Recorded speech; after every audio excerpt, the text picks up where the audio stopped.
₹35 litre Baba Ramdev तेल देने वाले थे 2014 में। अब ना उनको काला धन दिखाई देता है, ना वो उनको 20 लाख करोड़ का हिसाब किताब। कोरोना की दवा खोज के लाए आयुष मंत्रालय और आईसीएमआर ने बाधित कर दिया, फिर भी वो प्रेस कॉन्फ्रेंस करके ये दावा करते हैं।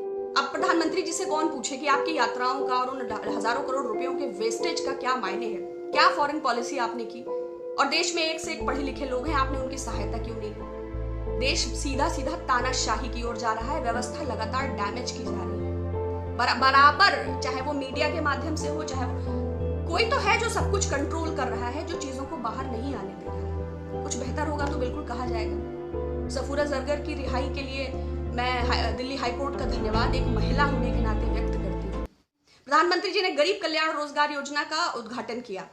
क्या वो बताएंगे कि पश्चिम बंगाल को इस योजना से बाहर क्यों रखा गया? वो चौथा ऐसा राज्य है जहां के सबसे ज्यादा प्रवासी मजदूर हैं। क्या वो भारत का हिस्सा नहीं है? केरला ने सबसे अच्छी तरह कोरोना का सामना किया, फिर भी वो ब्याज पे पैसे लेके चल रहा है। केरला में फ्लड्स आई, उसको 102 करोड़ रुपए का बिल भेजा गया इंडियन एयरफोर्स के विमानों को इस्तेमाल करने के लिए। क्या केरला के लोग भारत का हिस्सा नहीं है? राज्यों के साथ केंद्र सरकार का जो खराब तालमेल है, ये पहली ऐसी सरकार है जिसने राज्यों को पंगु कर दिया। वन टैक्स वन नेशन लागू करके उनके रेवेन्यूज पे तो हक जमा लिया और उन्हें होल्ड कर लिया। अगर कोरोना से देश नहीं लड़ पा रहा है तो प्रधानमंत्री जी इसके लिए सीधे सीधे उत्तरदायी हैं। 17 बार पेट्रोल के प्राइसेस हाइक हो चुके हैं। 2014 के कच्चे तेल की कीमतें इंटरनेशनल मार्केट में और 2020 के $40 प्रति बैरल बराबर है। फिर 6 साल में 17,000 करोड़ का मुनाफाखोरी कहेंगे, मुनाफा नहीं। अब जबकि देश कोरोना से जूझ रहा है, इस पैंडेमिक की स्टेट में इस बार बार पेट्रोल डीजल की बढ़ी कीमतों का असर सीधा सीधा मध्यम वर्ग के लोगों पर पड़ता है। ई रिक्शा चलाने वाले, ऑटो इंडस्ट्री, सीधा सीधा किसान, और बजाय उनको किसी भी तरह की मदद देने के, ना तो डायरेक्ट बेनिफिट ट्रांसफर किया, ना तो एमएसएमईज को कोई नकद सहायता दिया।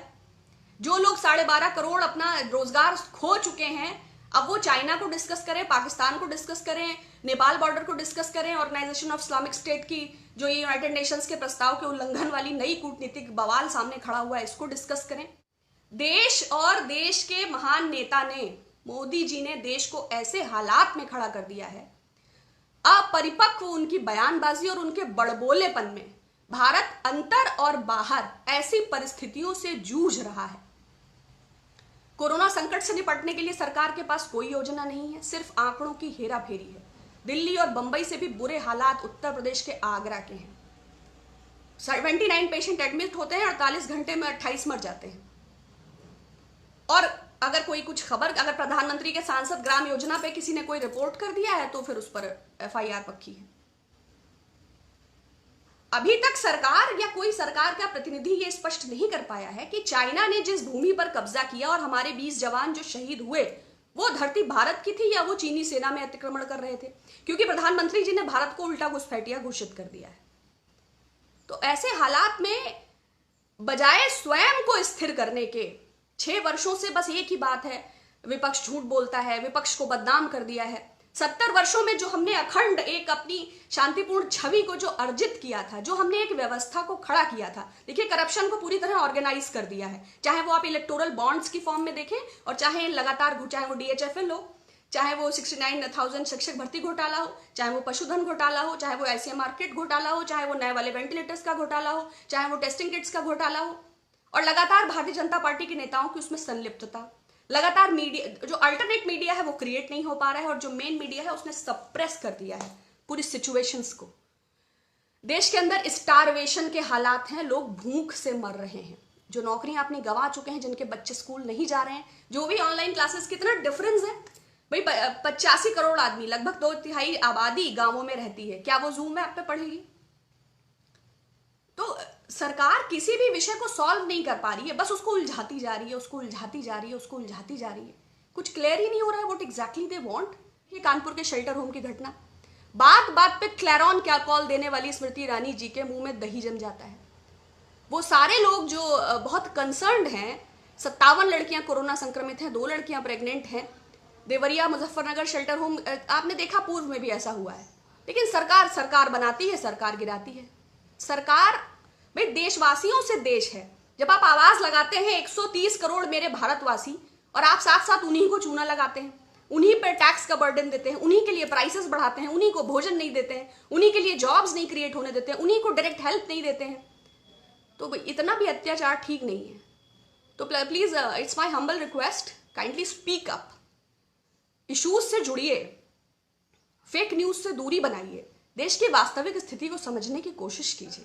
पहले से ही भारत चीन और नेपाल के मुद्दे पर परेशानी झेल रहा है।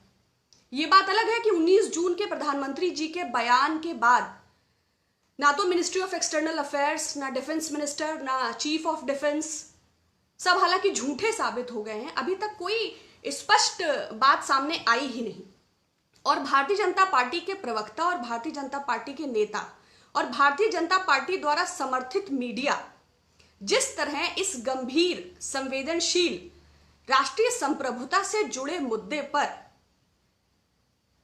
जिस तरह अपने विचारों को प्रकट उकसाने वाला जो माहौल देश के अंदर पैदा कर रहे हैं, मीडिया चैनल्स को परमवीर चक्र दे देना चाहिए, नहीं तो इन चैनल्स को ही सीमा पर अपॉइंट कर देना चाहिए। देश के लिए, देश की एकता और अखंडता के लिए एक कठिन वक्त है, एक कठिन दौर है। प्रधानमंत्री जी फॉरेन पॉलिसी के मुद्दे पर बुरी तरह फ्लॉप हुए हैं। बजाय उनके बयान को मैंड्रिन में ट्रांसलेट करके चाइनीज मीडिया ने उसको, जितना वो भारत की मीडिया का आंख का तारा है, उससे ज्यादा वो चाइना की मीडिया की आंख का तारा हो गए कि गलवान वैली हमारा है ही नहीं कुछ हमारा, बजाय उसको जस्टिफाई करने, जबकि पीएमओ ने भी उस स्टेटमेंट को बाद में रेक्टिफाई किया। मीडिया का जो गैर जिम्मेदाराना रवैया है, ये भारत को और भारत की जनता को किस मुकाम पे ले जाकर छोड़ेगा।